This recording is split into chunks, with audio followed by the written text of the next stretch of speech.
Olá, estamos aqui em mais um momento da Expo Católica e agora eu tô com duas pessoas aqui que o pessoal de casa gosta muito. Eu vi que eles não conseguem nem andar pela feira de tanta gente que para eles aqui, né? Então eu tô com o Guilherme K2 e o Alain Carrion. Sejam muito bem-vindos, obrigado por disponibilizarem um pouco do tempo de vocês para vir aqui conversar com a gente na Expo Católica. Eu que agradeço o convite, estou muito lisonjeado de estar aqui hoje, então só obrigado para dizer. Depois de um dia tão cheio, né? Eu sou só obrigado pela experiência. Onde mãe Kiara me mandar, lá eu irei. É só isso que eu posso dizer. Amo Kiara Castro, amo Promocati, é uma alegria imensa estar aqui na Expo Católica mais uma vez.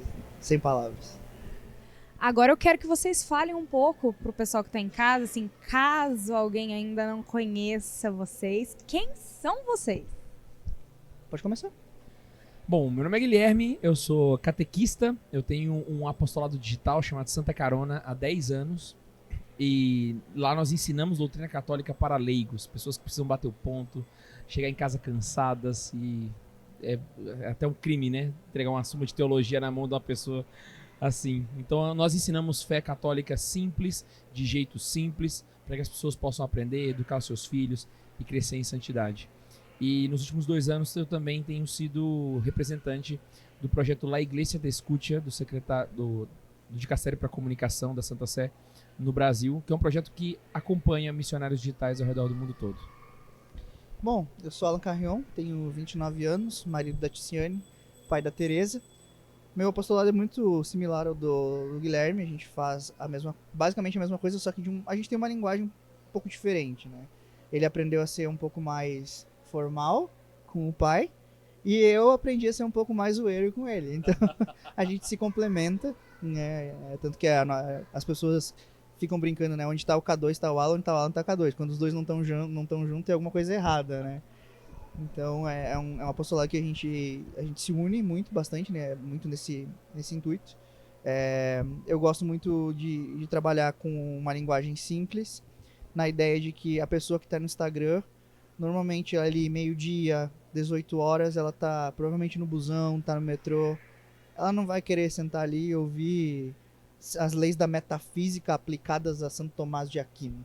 Na verdade, ela quer entender alguma coisa que vá mudar efetivamente naquele momento para ela. Então há momento para tudo. Então eu tenho momentos em que eu sou mais descolado, mais divertido. São raros, exceto no off. No off ninguém me leva a sério, nem eu mesmo. E como eu falo, o que eu falo ali não é do Alan. É o que a igreja ensina. Eu só coloco a minha forma de passar conteúdo, sempre de maneira sucinta, que tem início, meio e fim, ainda que normalmente em 1 minuto e meio. Agora conta pra gente um pouquinho de onde surgiu Santa Carona. Aonde o Santa Carona nos leva? Santa Carona surgiu em 2014, de uma resposta a um chamado do Papa. O Papa, na jornada de 2013, colocou como tema "Ide fazer discípulos todas as nações". Eu era um jovem na época, que jovem pensa como jovem, eu pensei, como é que alguém na Ucrânia poderia me ouvir? Como alguém na Moldávia conseguiria me ouvir, né? Na época estava começando a surgir os canais no YouTube, todos seculares, e eu pensei, por que não levar para o grupo para a internet o que a gente já conversava no grupo de jovens? E aí criei vários projetos de canal, até que em março de 2014 nós criamos o Santa Carona, que era um programa de entrevistas que acontecia dentro do carro. Eu ia dirigindo e entrevistando. Com o tempo a gasolina foi ficando mais cara, foi ficando mais difícil de fazer isso. Só que eu sempre fui catequista, né? Então sempre no nosso conteúdo nós ensinávamos alguma coisa. E acabou que isso acabou se tornando algo basicamente exclusivo no Santa Carona. Então nós começamos a trabalhar somente com catequese. De lá para cá aconteceu bastante coisa. Em 2015 nós criamos o Santa Zoeira, que foi hoje é o podcast católico mais antigo do Brasil, com quase 250 episódios. Inclusive agora na Expo Católica foi a primeira vez que nós fizemos uma viagem com os meninos de Santa Zoeira. Todos participaram aqui junto com o Santo Flow, foi maravilhoso. E hoje nós temos esse trabalho de catequese no Santa Carona e de catequese também no Santa Zoeira, né? Só que o Santa Zoeira é de uma forma muito mais informal, né? Muito mais informal. Então, como se fosse uma conversa de boteco falando de teologia. Como se fosse nós dois conversando no off. Exatamente, exatamente. De uma maneira muito mais descontraída. Então, hoje, o Santa Carona trabalha dessa forma. Começou com um projeto de evangelização de um jovem que queria levar para a internet o que fazia no grupo de jovens. E hoje é um apostolado que é a minha vida, Tamo é o que eu Brasil, faço. tamo Brasil. Certo. E você, como surgiu esse chamado? Como foi o início do seu apostolado? Bom, eu voltei pra igreja em 2010, num grupo de jovens lá em Santana do Livramento chamado CLJ. E ali eu tive um encontro com Cristo, mas muito mais pelo sentimento, né? Que foi por onde Cristo me chamou de verdade, né? Com a música, com o encontro do grupo e tudo mais. Só que eu sempre fui meio nerdzinho, né? Para determinadas coisas, para outras, por exemplo, se você me perguntar cálculo matemático, nossa, eu vou passar vergonha aqui. Agora, questões do que eu gostava de ler, eu sempre fui muito meio fominha, assim. Então, por exemplo, o primeiro livro que eu lembro de ter ganho como católico é Buscar as Coisas do Alto, do Padre Léo. Aí depois comecei a comprar alguns da coleção da Canção Nova. Depois já estava lá com a coleção da Cleofas. Aí quando eu me dei conta, eu estava fazendo apostolado. Só que na internet eu estou desde 2012. Porque em 2012 eu era muito fã de uma banda chamada Rosa de Saron, né? E completamente fã, a ponto de pegar 10 pessoas, colocar numa van e levar pra viajar 600 quilômetros pra ir num show. E nisso tinha o fã-clube, a gente fez camiseta, tudo do fã-clube, né? Então eu tinha o Twitter do fã-clube e tinha o Facebook do fã-clube, que eram as redes sociais predominantes da época, né? Então a gente tinha o Rosarianos RS, que era o nome, isso em 2012. 2014 eu comecei a me desiludir um pouco. Aí em 2015 eu criei um Jovem Católico, que era basicamente a mesma coisa que eu fazia no fã-clube do Rossarão, só que eu não ficava preso somente nas músicas do Rossarão. Eu fazia com músicas católicas, enfim. Ainda muito sentimental, não tinha tanta questão formativa. E uma coisa que acompanha o meu apostolado, quando de fato virou um apostolado, é o embate com pessoas de outra religião cristã, né?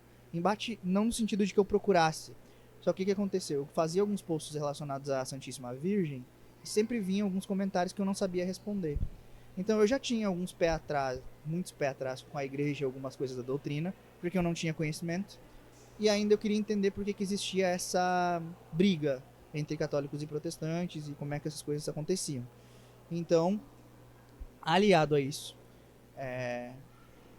veio uma questão de que eu comecei a entender a fé, e aí eu vi as coisas que estavam erradas no meu grupo de jovens, eu tentava arrumar e o pessoal não queria aceitar. Então eu comecei a estudar primeiro para bater de frente com eles, para refutar a igreja, mas acabei sendo refutado pela verdade, porque todos os erros do catecismo na verdade estão em mim, né? E nisso eu fui percebendo que a razão foi me levando a uma fé de fato. Então eu passei a fazer renúncias pela fé. Então, como eu falo, o apostolado, ele começou a ser um apostolado para mim, me tirando do buraco que eu tava. E aí depois virou minha vida querer dedicar isso para as pessoas, né? Percebi que a minha vocação de fato era ser catequista, vocação extra, vocação da vida que é ser pai e marido, né? E a extensão da minha vocação é a catequese, é eu entregar aquilo que eu mais amo, que é Deus e a doutrina da Santa Igreja. Então nisso a página Jovem Católico chegou a ter mais de 300 mil curtidas. Era uma página bastante conhecida, assim. Sempre fui meio nesse desejo de responder perguntas de tudo que fosse possível, né? Tanto que na época que eu era mais jovem, a gente lembra do Ask.fm, Formspring, todas essas coisas. Eu era apaixonado por responder pergunta. Só que jovem respondendo pergunta idiota, né? Aí quando eu quis fazer isso com um perfil, eu queria fazer no meu perfil pessoal. E eu não consegui, o Instagram boicotava, sempre me boicotou muito, não sei porquê. Nunca tinha liberado, todo mundo tinha já a caixinha de pergunta e eu não tinha. Aí eu levei um jovem católico para o Instagram para poder responder caixinha de pergunta. E aí que nasceu o Alan respondendo caixinha de pergunta, desde 2018. Todos os dias respondendo caixinha de pergunta. Então, respondendo caixinha, eu me deparava com coisas que eu não sabia e eu queria entender, e aí sim. E aí se tornou que o catecismo, virou meu melhor amigo. O K2 já viu meu catecismo, como é que é, né? Um pouquinho detonado, né? De tanto que eu comia lendo, dormia, acordava lendo, ia trabalhar, ele ia todo dobrado porque ele estava na minha mochila, já todo molhado porque eu ia trabalhar e às vezes tomava chuva e molhava a mochila. Então, tentei resumir da melhor forma como é que começou tudo isso aí, como é que o Alan de hoje, 2024, passou por vários Alans até aqui. É de fato o despertar, né, ao chamado, porque às vezes quando a gente é mais jovem a gente tem dificuldade em dizer o sim, né? Então, a gente sente o chamado, mas não assume a missão. Né? Então, vocês de fato assumiram essa missão, né? E estão nesse cenário tão importante, principalmente para a evangelização dos jovens. E eu queria que vocês falassem um pouco agora sobre esse trabalho que vocês desenvolvem, sobre a importância, né, dos influenciadores digital nessa era que nós vivemos para evangelizar os jovens. A Igreja Católica, ela tem uma missão no mundo, que é ser Cristo na vida de cada pessoa. É a continuação da encarnação de nosso Senhor Jesus Cristo. E é necessário que esse evangelho chegue em todos os lugares. Todos os lugares. Aonde existirem seres humanos, é necessário que lá esteja o evangelho. Os seres humanos estão na internet. Então é necessário que eles estejam lá também. E a forma que o Espírito Santo suscitou na igreja para que o evangelho fosse anunciado nos meios digitais foi através dos missionários digitais. Acontece que, como tudo no seu início, né? Ninguém entende muito bem como é que funciona, ninguém sabe como é que é. Eu estava dando, inclusive, uma das palestras aqui na Expo, eu estava explicando. Quando a igreja começou a evangelizar, ela não sabia muito bem como fazer isso. E aí a gente vai ter um embate ali de Pedro e Paulo, né? A primeira treta que a gente tem ali entre os apóstolos, né? Por quê? Porque eles estavam descobrindo como fazer isso ainda era um processo para eles descobrirem. Eu acho que a mesma coisa acontece com os missionários digitais, né? O Espírito Santo suscitou isso, eles deram seu sim, mas às vezes nem eles mesmos sabem o que eles são. E isso não é um demérito deles. Ninguém sabe o que eles são, sabe? Nem nós, nem os bispos, nem os padres. A igreja está descobrindo, é um processo de descoberta. Então, esse trabalho de acompanhamento dos missionários, ele é um trabalho extremamente necessário porque a igreja precisa dos missionários. Assim como precisa de um missionário na África, assim como precisa de um missionário nos hospitais, precisa de missionário nas escolas, a gente precisa de missionários na internet. Então é um trabalho necessário. Então é necessário que a igreja acompanhe, fomente esses missionários. Então o trabalho de acompanhamento desses missionários, ele é uma necessidade da igreja que a gente tenta, aos poucos, descobrir como fazer e atender da melhor forma. E eu penso da seguinte forma. Quando eu entrei na igreja, voltei, né? Um dos lemas do grupo era... Dentro do retiro se perguntava: o que nós somos? E a gente respondia: jovens apóstolos de jovens. E qual é a nossa missão? Evangelizar. Esse é o grande trunfo, né, do CLJ. Não sei se lá no Rio Grande, quando você era no Rio Grande do Sul, conheceu o CLJ, né? Então a gente falava isso toda hora. E aí, estudando a fé, eu me deparei com uma encíclica que eu sou apaixonado, chamada Evangelii Nuntiandi, do Papa São Paulo VI. E ele diz... E aí eu percebi que o CLJ tirou dali. Ele diz que é necessário que os jovens bem formados na fé sejam apóstolos da juventude. E que esse é o apreço que a igreja tem pelo jovem e o que a igreja espera do jovem. Então o missionarismo, essa questão de ser missionário digital, a missão digital, nada mais é que uma profecia de um documento lá de 1975. Hoje nós estamos ocupando esse lugar. Hoje nós estamos caminhando junto com a igreja. Se nós não caminharmos junto com a igreja, para onde iremos? Se somente Cristo tem as palavras de vida eterna. Andemos na barca, junto com a barca.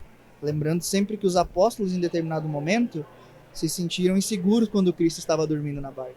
Mas Cristo está na barca. E na barca de Pedro, nós estamos seguros. Por isso que a gente caminha com a igreja em unidade. E agora falando, né, dos nossos tempos, dos jovens santos dos nossos tempos, né? A gente tem aí o grande beato Carla Cutts, né, que é uma grande inspiração para nós, um santo milênio, né, como dizem, e que vai, né, ser canonizado. Então, qual a importância mesmo desse testemunho da vida desses jovens que mostraram que é possível viver a santidade mesmo diante de um mundo que oferece muitas oportunidades, de uma tecnologia que não nos limita a mais nada, porque a tecnologia nos tornou sem fronteiras e tudo nos é permitido, né? E a internet nos oferece tudo. Mas como a vida desses santos é importante para que nós entendamos que nem tudo nos convém. Carla Cutts, ele não é só um jovem, mas foi o primeiro missionário digital. Será o primeiro missionário digital a ser canonizado, né? Carla Cutts era um blogueiro. Ele tinha um blog dos milagres eucarísticos. Então ele é o que hoje nós chamamos de influencer, né? Então, isso é a grande especialidade dele, né? Porque nós temos outros santos jovens na igreja, mas no caso dele, esse é o grande ponto de diferença, né? Olha, a Carla Cutts é uma mensagem da igreja para nós, é uma mensagem de Deus para nós. Primeiro, para uma conversão da juventude, depois para uma conversão no mundo moderno e por último, e talvez mais importante, uma conversão nos meios digitais. Carla Cutts, ele foi beatificado num período muito específico da igreja. Ele foi beatificado em outubro de 2020, que foi quando estava no auge da pandemia. E quem está ouvindo deve lembrar que na época da pandemia só existia uma pastoral, a PASCOM. Então a PASCOM virou ministro da Eucaristia, a PASCOM virou coroinha, a PASCOM virou dízimo, a PASCOM virou tudo. Então, na pandemia, nós vimos a necessidade da igreja ir para a internet. As paróquias pedindo para ganhar seguidores para conseguir fazer live de mais de 1 hora, aquela coisa. E é exatamente nesse momento que Deus beatifica Carla Cutts. Isso é uma mensagem muito clara. Só se Deus abrir as nuvens do céu e gritar, vamos para a internet, filhos. E agora, mais uma vez, caminhando para um momento histórico na igreja, onde nós vamos ter o primeiro jubileu dos missionários digitais ano que vem. Um evento oficial da igreja lá em Roma para influencers católicos. Estão começando a suscitar agora nas conferências episcopais do mundo inteiro movimentos de acompanhamento dos missionários digitais. Nesse ano, Carla Cutts vai ser canonizado. Então, Carla Cutts está sempre junto à internet. Esteve enquanto estava em vida, esteve agora na beatificação e estará novamente ano que vem durante esse reconhecimento da igreja dos missionários digitais. Então, é esse chamado de Carla Cutts. Uma santidade que esteja em todos os lugares, até mesmo na internet. E certamente vai ser o padroeiro de todos os missionários digitais, sem sombra de dúvida. Então, é necessário que a gente olhe para a história da nossa igreja e ver cada santo jovem do seu tempo foi filho do seu tempo, mas antes de tudo filho de Deus. Independentemente da época que vivia. Você pega uma Santa Filomena, martíria da castidade. Agora você pega Carla Cutts, o santo da internet, que é uma ferramenta de promoção, mas também uma ferramenta de destruição. Então, Carla Cutts nos mostra, assim como todo santo que tem um chamado especial, uma causa especial em cima dele, uma virtude pela qual Deus quer que nós busquemos. Então, olhemos para Carla Cutts para saber como agir enquanto jovem, ou não tão jovem, missionário digital. Ocupar todos os lugares, com ou sem seguidores, mas estar lá, mostrar com a sua ação, a ação de Deus na sua vida. Por isso, quando nós rezamos Ave Maria cheia de graça, nós não estamos dizendo que Maria é cheia de graça por si mesma, mas porque, jovem que era, permitiu-se ser plena da graça, que é de Deus. Assim como o sol ilumina a lua, nós olhamos para a lua numa noite de lua cheia, contemplamos a beleza da lua, contemplamos o quanto ela pode iluminar, mas a gente não dá a virtude da luz para a lua. A virtude da luz da lua está no sol, e sol é Deus. E é isso que nós precisamos fazer quando queremos ser pequenas luas, pequenas estrelas no mundo digital, que é a luz. Nós estamos ali para irradiar, mas a luz não é nossa. Deus derrama sobre nós. Esse que é o ponto. Perfeito. Agora, diante, né, de tudo isso, quais são as dificuldades que vocês encontraram nesse processo de evangelização no cenário digital? Você dava um podcast só disso, né? O problema é elencar isso, né? Agora, quais eu vou escolher para citar, sabe?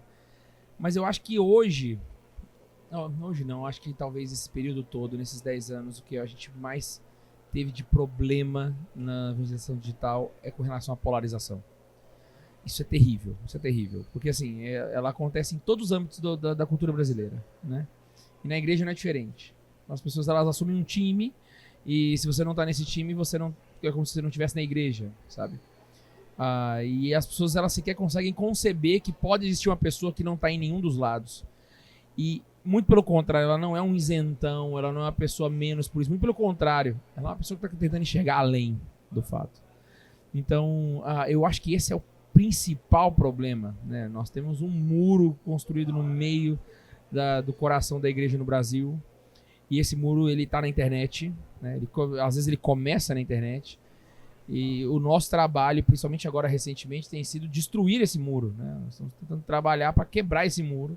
Ainda que as pedras caiam na nossa cabeça. Exato. A gente trabalha para destruir. Você quer unir os lados? Não, eu quero que os lados deixem de existir, entende? Para que não existam mais lados. É isso que a gente está querendo. Então, é um trabalho de formiguinha, e eu acho que talvez de tudo que a gente passou, porque são vários, eu poderia ficar uma noite inteira aqui falando de dificuldades que a gente teve, mas esse provavelmente foi o mais difícil, e é um que a gente enfrenta até agora, né? Agora, nesse exato instante, quando a gente conversa. Provavelmente não vai ser a gente que vai ver o muro completamente destruído. A gente tá dando as primeiras marretadas e fazendo com que pessoas queiram pegar a marreta para destruir esse muro. Entende? Esse muro só vai ser destruído pelo diálogo, pelo entendimento, pela unidade, de entender que as diferenças, elas podem fazer com que nós possamos coexistir com elas e buscar superá-las pela verdade. Entende? Os católicos do Brasil já entenderam que eles precisam abraçar a cruz. Talvez agora eles precisam entender que eles têm que jantar com Zaqueu. Porque é difícil sentar para conversar com quem a gente não concorda, né? Então talvez falte isso agora, né? Falta fazer como Cristo fez com o publicano, né? Que se tornou apóstolo. A conversão mais rápida da Bíblia. Cristo passou e olhou para os olhos dele. Um olhar com amor. Que é o que está nos faltando hoje. Que essa polarização não nos permite olhar para o outro com amor. Um amor que vem do alto. Não tô falando, e o olhar de Cristo não é um olhar de afeto, de ficar, ai amiguinho, como é que você tá? Não, quando Jesus Cristo nos diz, amai uns aos outros como eu vos amei, não é questão de você, preciso ter afeto, porque você vai ter um afeto universal. Afeto é diferente de amor. Amor é querer que o outro seja santo, entende? E outro ponto, nós viemos do Sul. Quem é do Sul nasce na polarização. O que acontece quando a gente nasce? Ou a gente ganha uma camiseta do Inter, ou uma camiseta do Grêmio. Se é mais tradicionalista, ou ganha um lenço do Chimango, ou ganha um lenço do Maragato. Ou você é esquerda, ou você é direita. A gente nasceu lá no Rio Grande do Sul em meio à polarização. E é difícil lidar com isso. Isso, por exemplo, no meio político. O Rio Grande do Sul é um estado que dificilmente, historicamente, reelege político. Porto Alegre é uma das capitais que, se não me engano, nunca reelegeu. Eu posso estar dando um dado errado, porque eu digo se não me engano. Nunca reelegeu um prefeito. Então, a gente vem de uma cultura de polarização. E a gente vê que lá no Rio Grande do Sul, a igreja se esvazia nos lugares por conta disso.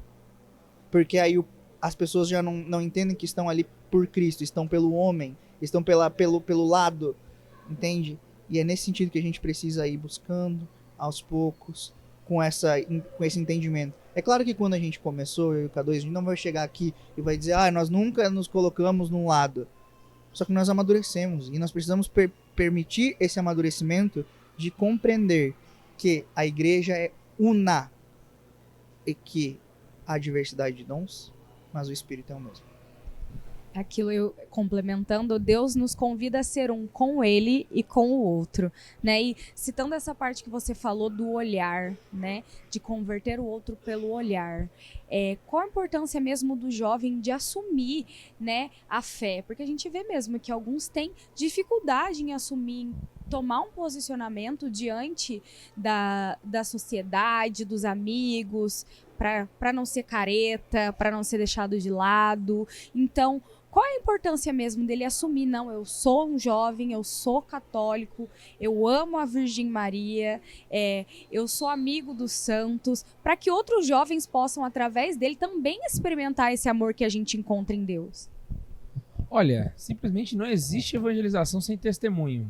Uma evangelização que acontece somente por palavras, ele não é uma evangelização, ele é uma propaganda, a gente chama de publicidade, né? Não é uma pregação do evangelho. Então não é simplesmente não é somente, né, o fato de a pessoa assumir o evangelho com os atos, mas assumir no coração, né? Tem que ser algo que vem de dentro para fora, né? Eu até costumo brincar quando eu vou falar com jovens, né? A gente já está cansado de gente falsa. Por que a gente vai ser assim também na hora de evangelizar, né? Então a gente precisa ter um Cristo que está nascendo dentro do nosso coração e que brota para fora. Então é a necessidade de evangelizar o outro e a necessidade de se evangelizar 24 horas por dia. É olhar para si mesmo e dizer, eu ainda sou apaixonado por Jesus como eu gostaria de ser. Se eu ainda não sou, então eu preciso buscar cada vez mais.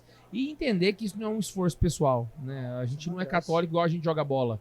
Jogar bola você se esforça você mesmo e você consegue ser um bom jogador. Agora a fé católica não, você precisa do Espírito Santo para te ajudar.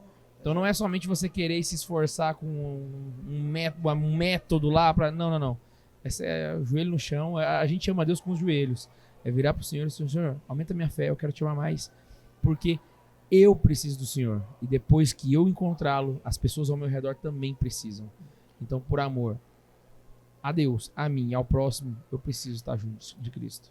O entendimento do meu apostolado desse ano, que eu coloquei de meta, lendo o livro A Alma de Todo Apostolado, que traz a frase de São Bernardo de Claraval. Sois sábios se foreis reservatórios, não canais. Por quê? Porque o canal, a água passa e não retém nada. O reservatório só permite que a água saia depois que ele está cheio, ou seja, ele transborda. Então, o meu propósito para esse ano é me deixar preencher de Deus para transbordar no outro. Entende? Por quê? Porque eu sou falho, sou pecador. É que as pessoas vêm, abraçam e tudo mais, é muito legal. Não estou dizendo que parem de fazer isso, é muito legal ouvir o testemunho, receber o abraço, receber o carinho, receber a oração. Mas não me coloquem num pedestal, porque você nunca ouviu uma confissão minha. Nunca.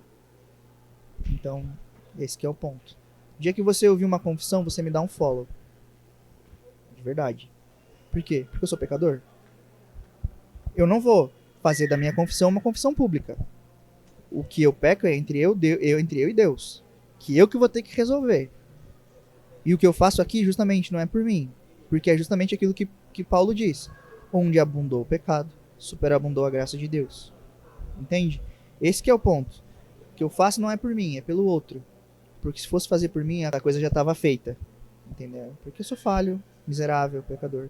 Assim como Paulo, tenho meus espinhos na carne. Talvez até mais, porque ele não bota no plural. Ele bota no singular. Deve ter vários espinhos aí. Devo ser parece um cacto. Entendeu? De tanta coisa que eu tenho que vencer. Por isso que eu digo, o apostolado e a missão são maiores que o missionário. Porque se fosse para entender que eu só poderia fazer apostolado se eu já estivesse num nível ascético e místico lá no alto, então Deus usa dos fracos para confundir os fortes.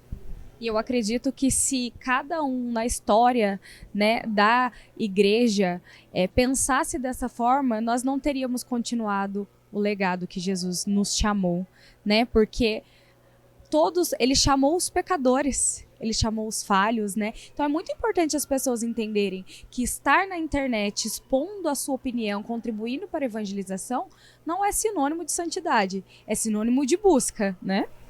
Exatamente. É exatamente isso que você colocou. É um sinônimo de busca, é um sinônimo de querer estar mais próximo. O apostolado tem que ser nosso GPS. Porque o apostolado, o que você vai fazer no apostolado? Você vai estudar para levar o certo. Então significa que você está apontando o caminho para alguém. Então, siga esse caminho que você está apontando. Porque o evangelho, a pregação, o apostolado, o ensinamento, a formação passa primeiro pelo formador, pelo pregador, pelo professor. Para que então ele ensine. Entende? Exceto se você for Jesus Cristo. Que você tem a onisciência. E já nasce Já é gerado no ventre da Santíssima Virgem com a onisciência e sendo o criador do mundo. Entendeu? Para vocês, qual é a importância de eventos como a Expo Católica para fomentar mesmo esse discipulado, para trazer as pessoas para conhecer, né, os bastidores mesmo da igreja, né? Como é que funciona? Porque às vezes as pessoas não têm mesmo dimensão, vão à missa apenas ao domingo e só que para que a missa do domingo aconteça, existe muita gente por trás, existe um mercado que acontece em prol da evangelização. Então, para vocês, qual a importância da Expo? Tava falando com a Kiara ontem. Lembra do muro que Mãe a gente falou que a gente Kiara. quer quebrar? Mãe Kiara. Você lembra do muro que a gente tem que quebrar? A Expo Católica, ela faz isso como ninguém fez até então, sabe? Porque você chega na Expo Católica, você tem carismático, você tem neocatecumenato, você tem trad, você tem todo mundo junto. No mesmo lugar. Vira uma coisa doida. Então a Expo Católica hoje, para mim, é o único lugar da Igreja Católica onde você encontra todo mundo junto. É incrível. E é maravilhoso. Isso é incrível. Então, assim, Maravilhoso. de verdade mesmo, não é nem puxando o saco nada, sabe?